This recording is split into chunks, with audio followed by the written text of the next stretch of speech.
नमस्कार, good evening मेरे प्रिय स्टूडेंट। मैं सूरज सिंह आज आपके लिए हिंदी लैंग्वेज चैप्टर सर्वनाम पे बहुत ही अच्छा इंटरेस्टेड वीडियो आपके लिए लेके आए हैं।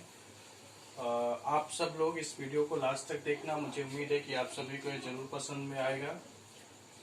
और हमने इस वीडियो के माध्यम से सर्वनाम की आसान परिभाषा आपको बताने की प्रयास की है, उसके प्रकार के बारे में। तो आइए हम लोग इस पे आते हैं। तो चैप्टर आपका हिंदी लैंग्वेज प्रोनाउन, जिसको अंग्रेजी में बोलते हैं, हिंदी बोलते हैं सर्वनाम।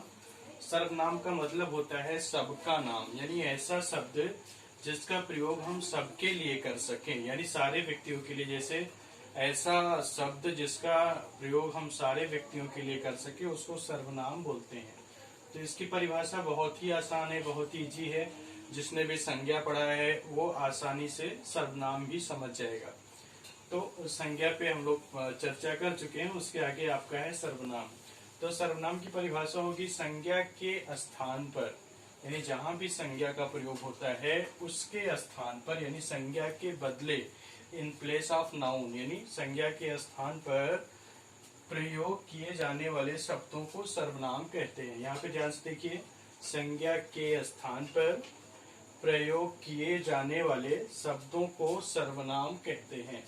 यानी ऐसे शब्द, ऐसा वर्ड जिसका प्रयोग हम संज्ञा के स्थान पे करते हैं, उसे हम सर्वनाम बोलते हैं। जैसे यहाँ पे वह शब्द लिखा है, वह एक सर्वनाम है।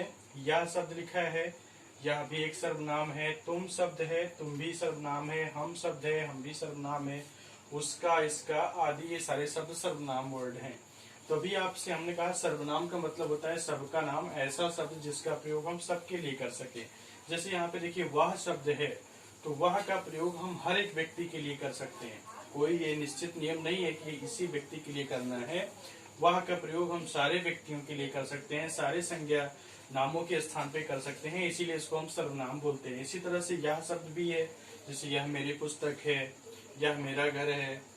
ठीक है, ढेर सारे एग्जाम्पल इसके बनेंगे जहाँ पे भी हम इसका प्रयोग क्रमशः बारी बारी से कर सकते हैं। तो इस तरह से सर्वनाम की परिभाषा हुई, संज्ञा के स्थान पर प्रयोग किए जाने वाले शब्दों को सर्वनाम कहते हैं। जैसे वह, या, तुम, हम आदि, ये सारे शब्द सर्वनाम है। अब इसके बाद हम लोग चर्चा करेंगे सर्वनाम के प्रकार के बारे में। ये जो सर्वनाम होता है ये मुख्य रूप से कितने प्रकार के होते हैं, किन किन भेदों को हम लोगों को पढ़ना है, इसके बारे में ये आगे दिया हुआ है। तो सर्वनाम के हमें निम्नलिखित 6 भेद ही पढ़ने हैं। हालांकि इसके और भी भेद होते हैं, लेकिन हमारे पाठ्यक्रम में सिर्फ 6 ही भेद हमें पढ़ना है, इसलिए हमने इसमें 6 भेद की चर्चा की है। तो सर्वनाम के निम्नलिखित भेद निम्नलिखित हैं।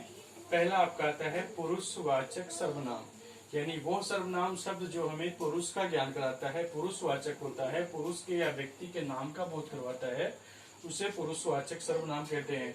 फिर आपका सेकंड नंबर पे है निश्चयवाचक सर्वनाम, यानी ऐसा सर्वनाम जो सर्वनाम की निश्चित संख्या का बोध कराता है, निश्चितता का बोध कराता है, उसको निश्चयवाचक सर्वनाम कहते हैं। फिर आपका तीसरा नंबर है अनिश्चयवाचक सर्वनाम, वो सर्वनाम जो हमें अनिश्चितता का ज्ञान कराता है, अनिश्चयवाचक का बोध करवाता है, उसको हम लोग अनिश्चयवाचक सर्वनाम कहते हैं। फिर 4 नंबर है प्रश्नवाचक सर्वनाम, यानी ऐसा सर्वनाम जिसका प्रयोग हम प्रश्न पूछने के लिए करते हैं। जैसे तुम कहाँ जा रहे हो, तुम क्या कर रहे हो, तुम्हारा क्या नाम है। तो इस तरह से जहाँ भी प्रश्न पूछने का भाव होता है वहाँ पे प्रश्नवाचक सर्वनाम का प्रयोग किया जाता है। फिर 5th नंबर आपका है संबंधवाचक सर्वनाम, यानी ऐसा सर्वनाम जिसका प्रयोग हम संबंध बताने के लिए करते हैं, दो सर्वनामों के बीच में संबंध स्थापित करने के लिए करते हैं, उसको हम लोग बोलते हैं संबंधवाचक सर्वनाम। फिर आपका लास्ट नंबर है निजवाचक सर्वनाम। निज का मतलब अपने आप से होता है, स्वयं से होता है। तो ऐसा सर्वनाम जो अपने आप का बोध कराए, स्वयं का बोध कराए, उसको हम लोग निजवाचक सर्वनाम बोलेंगे। जैसे वह अपना सारा कार्य स्वयं करता है, तो स्वयं शब्द यहाँ पे निजवाचक सर्वनाम होगा। वह अपने आप पढ़ लेता है, तो यहाँ पे अपने आप शब्द भी निजवाचक सर्वनाम होगा। तो इस तरह से आज का जो मेरा वीडियो था मुख्य रूप से सर्वनाम, उसकी परिभाषा, सर्वनाम के मुख्य किन किन भेदों को हमें पढ़ना है, उनके नाम क्या है, इसके बारे में हमने संक्षेप में इस वीडियो में प्रस्तुत करने का प्रयास किया है। इसके आगे हम लोग क्रमशः इसको विस्तार में एक एक सर्वनाम के भेद, उसके उदाहरण, ये सब आगे वीडियो में भेजते रहेंगे। आज का मेरा वीडियो सिर्फ यही तक था। अगर आप सभी लोग इस चैनल पे नए हैं तो प्लीज इस चैनल को सब्सक्राइब करें, लाइक करें, शेयर करें, जिससे सारे स्टूडेंट तक मेरी बात पहुंच सके और हम लोग हिंदी भाषा के ज्ञान को एक विस्तृत रूप प्रदान कर सके।